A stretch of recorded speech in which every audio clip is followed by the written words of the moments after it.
I know you have a lot of history with the military with your family. Kind of talk about, I know you had a grandfather who was in World War II and was taken prisoner of war. Did you hear a lot of stories about him as a young man? I did. Heard a lot about my grandfather coming up, my mom's father. And yeah, he was serving in the army and as a field artilleryman in North Africa and Tunisia, and was captured by the Nazis while they were fighting and taken through the Med, through Europe, all the way up to northern Germany by Poland, and held for almost 3 years until the end of the war.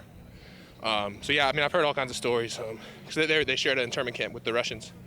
So the Russians were actually treated much worse than the Americans by the Nazis. So they recognized that and did a lot to split up their Red Cross packages and get those guys through it as well. So I always admired that selfless attitude and ability to step up in adversity that way. And I mean, being a prisoner of war is unimaginable. What did your mom and other family say about your grandfather? What type of man he was? I mean, he was just a great man. They say, I mean, he had seen so much that, I mean, he was just had a great sense of humor because, I mean, when you go through things like that, it's really the only way to come back. I mean, that kind of tragedy and difficulty over there. So, I mean, he was just always cracking jokes. And my mom said I have some of a sense of humor in me. So I always think that's special. I look up to him a lot. Now, what about your uncle? Your uncle served in Vietnam, and I believe he died in combat? He was killed in action. So he was a Marine with the 1st Battalion, 5th Marines. They were serving in Vietnam, and they were surrounded by they were surrounded and outnumbered by a large amount of North Vietnamese, and they died fighting. They were ambushed. He got out of the helicopter, and they were surrounded, and he died, and he was killed in action. So, I mean, he volunteered right when the war happened, though. His father was a prisoner of war, so he was willing to step up, and he had that attitude of service in his mind from his father, and he went over there and gave the ultimate sacrifice for us all. So this history of your family, your grandfather, your uncle, and you and your brother are now, decided to serve. Kind of talk about what kind of impact did that make on you? Right. Yeah. So then all that happened, and then one of my cousins also went over, volunteered, and was killed in Iraq in the fall of 2005. So that was what inspired my oldest brother. He did ROTC and then OCS out of Harvard and was an infantry officer. So he was inspired by that. He was a high schooler, or no, he was a freshman at Harvard when that happened. So he stepped away from football.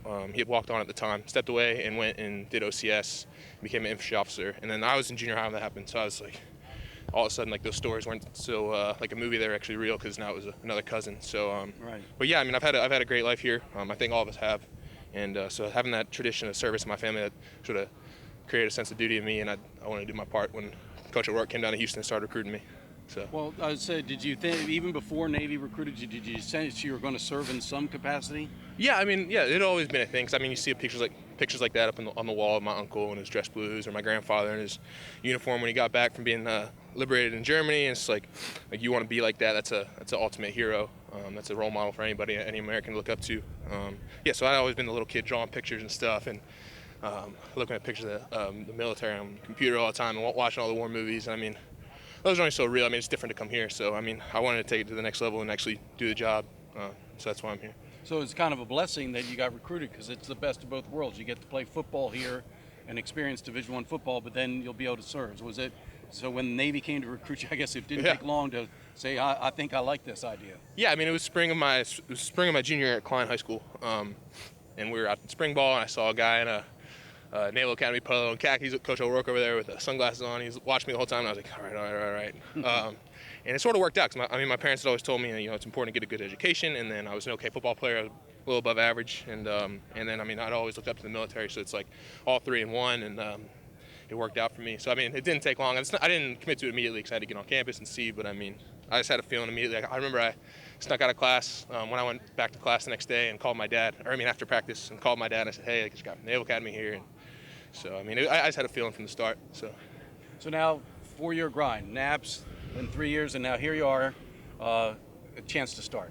How does that feel? Because it's so hard to work your way up that depth chart. You probably were 10 when you first showed up here, huh? Yeah, I mean, I played center all year at NAPS, and then I came here and I was a center, and they moved me to guard, and so I was like, all right, ran scout my freshman year, kind of like everybody does, and I mean, it's a process. It's kind of school where, I mean, besides like Keenan and Chris, like guys usually don't go to the league, so it's like it's a 4-year layered program of development. So I mean, I got some chances to play as a special teams guy on punt well and field goal when I was younger, and I sort of worked my way in.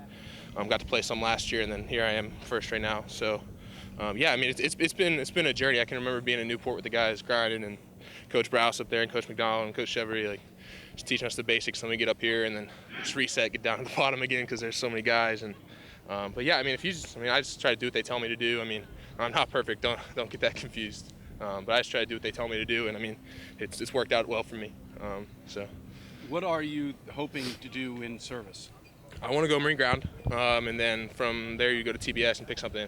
I looked up to my oldest brother a lot. He was an infantry officer, went to Afghanistan. So I mean, I admire that a lot, and I mean that's not the only option. And I'm gonna definitely look around more. But I mean, he's been a great role model for me, and Daniels. I mean, he was a good officer, and he's in the reserves now. But I mean, I think I would want to go infantry as well.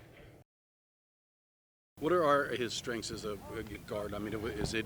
He seems to have a low center of gravity. Right. I mean, what would you say he does well? He's probably as strong and athletic, and moves as well as anybody we've had in the program. So he's got it all. He's just got to show up on Saturdays when it counts. And what can you say about him as a person, the type of kid he is? Oh, he's a great kid from a great family. He's tough. He's a worker.